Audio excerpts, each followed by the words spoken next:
I do my little yoga, She has a little yoga Pilates thing. She has a little yoga mat. Yes. He comes right in. Holly, the most gorgeous couches are out front, are out on the street. You got to go get them. And you know what? I don't know if you know this about us. I think almost all of our stuff right now. We're not afraid. We are not afraid of garbage. Well, no. It's not garbage. I would not say that. Large items. I very carefully snoop the house. I look at the conditions of the yard. I look at. Well, we knew these neighbors. They're very neat people. Yeah, I'll even look in their car to see if it's messy. Oh, but really? no, if it's this guy is amazing. Yes, and they even helped us. And well, first of all, that couch. Can you believe I got that couch? I couldn't. We got a couch. That's how good the couch was, people. 8 in the morning, we were pulling a couch off the street. Down the road. Down the road, because it was too close to put on the top of the car. So we just literally walked it down the road. So people were probably like, what? If you ever see 2 people in your garbage, it's probably just us. Don't worry. But they had a sign on it said free, and we know them very well. Yeah, so there you go. He came out and helped us carry it out of the second couch. The smaller couch. He waited till we were done with the bigger couch. Anyway, I have some big news. What's going on around the world, baby? Well, no, we're going to start local. We are. Well, it's kind of around the world, kind of local. I think it's both. Depending on how you look at it. Big Brother Season 28 premiered on CBS on Thursday, you guys. I don't know if you caught it. And one house guest stood out because she went to WVU. Check this out. Mallory Arricchio graduated from West Virginia University in May 2025. They're calling her the rocket scientist of the house, okay? Because she studied aerospace engineering. As a freshman in college, Mallory won a $1,500 scholarship after winning first place in a video competition held by West Virginia University's Slater College. And then in 2021, she said her biggest dream was to work for NASA. She's 24 years old, and her hometown is the township of Washington in New Jersey. So yeah, there she is. And take a look at this, you guys. That's cool. For season 28, they said they're throwing out all the rules of time and space. They're sending the house guests on a journey unlike anything ever. Okay, they have the right to do theme. That? Yeah, prehistoric times to iconic decades, all this kind of stuff in this house they have to live in. And just in case you weren't familiar with Big Brother, how it works or anything, they have 17 people live together, and they're competing for a lot of money.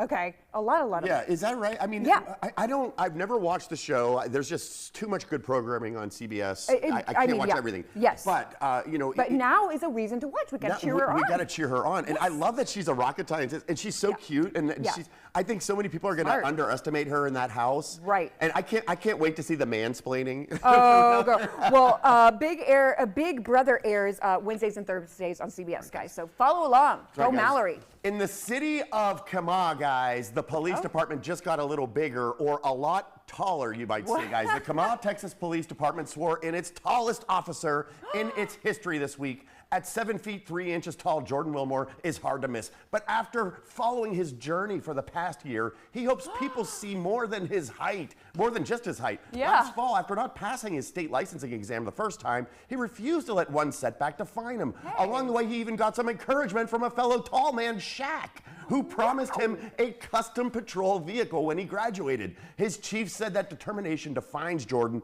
and serving the community started long before he put on the uniform. For months, Jordan and his girlfriend have kept a blessing box stocked with food and essentials outside the department for anyone who needs a little help. And that's what Jordan hopes people remember, not the 7'3" frame, but the heart behind the badge. Wilmore is expected to start patrolling the streets of Kama this week. He already started. Well, good Did you see the size of that man? Number one, where do they get the uniform?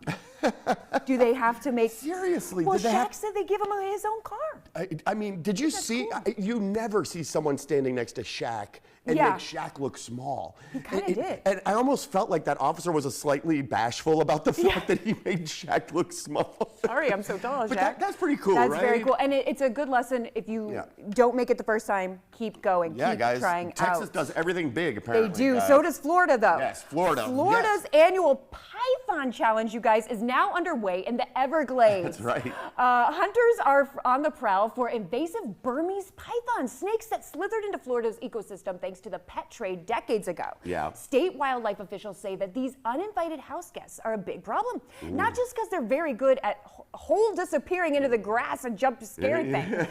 It's because they don't have many predators down there, so they've been treating the Everglades like an all-you-can-eat buffet of the native wildlife. Yeah. The 10-day competition runs through July July 19th, with first place snaking away a $10,000 grand prize.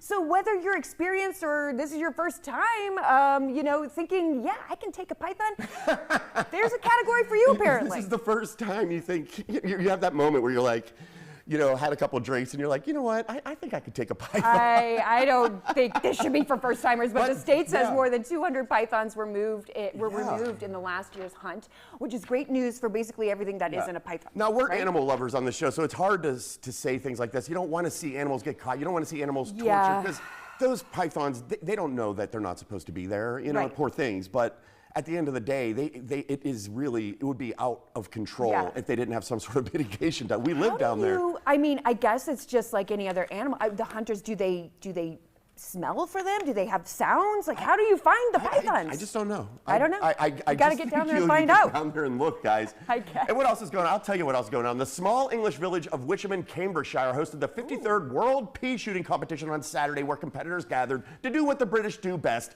take something completely ridiculous and treat it with deadly seriousness. Pea shooting, okay. The rules are simple. Shooters stand 12 feet from the target, which is coated in wet putty, and you blow 5 dried peas at it. And yes, putty is the official pea receiver of the championship. And somehow the most normal thing here. The event features 2 divisions: traditional, using standard unmodified plastic pea shooters, no frills, just pure lung power and dignity on the line.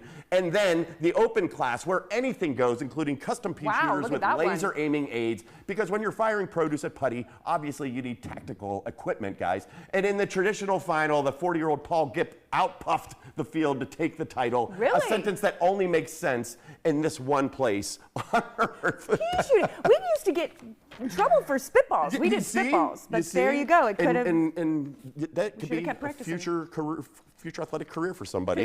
You never know. Scholarship. What's Who last? knows? Okay, Close this is us my out. favorite thing. I just found out about this. I had to announce it. This is exciting, actually, for Holly. Hasbro just announced Blooms. It's the first ever Play-Doh line designed for adults. You guys, listen up. Because after a long day of real responsibilities, sometimes you want to unwind with a nice, relaxing hobby, like making a bouquet out of the same stuff you accidentally used to eat in kindergarten. For more than 70 years, Play-Doh has been synonymous, of course, with hands-on creativity for kids. Now it's also a way for grown-ups to engage across life stages, which is a very fancy way of saying we're selling it to people with back pain or a stressful inbox, basically, is what they mean. Now listen to this. This is where it gets interesting.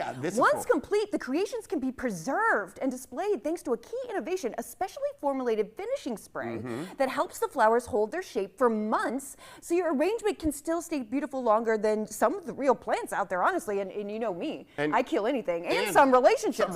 Who knows? Kits starts at $25, so for about the price of a nice bouquet, you can get one that doesn't wilt. And here's some weird side notes, okay? Hasbro did some research. They just didn't launch this out of nowhere. They did all this research across, and they said 10,000 adults globally show that turning hands-on creative activities to unwind, that's what they turn to, is hands-on creativity. Interesting. And nearly 80% of Gen Z and millennials report feeling burned out, which drives them to want to create with their hands. So let's get Evan in here. Evan. Did you play with Play-Doh? Yeah, for sure. Okay. Will you continue to play with Play-Doh now that it is available? My takeaway from all this is that there is no way what anybody makes is going to look as good as what we saw there in those pictures. That looked impossible. You're so I can't wait to see the real results of what you thought. And exactly. What do we got going on out there? Are the Play-Doh flowers going to be blooming? I mean, yeah, we're got plenty of sunshine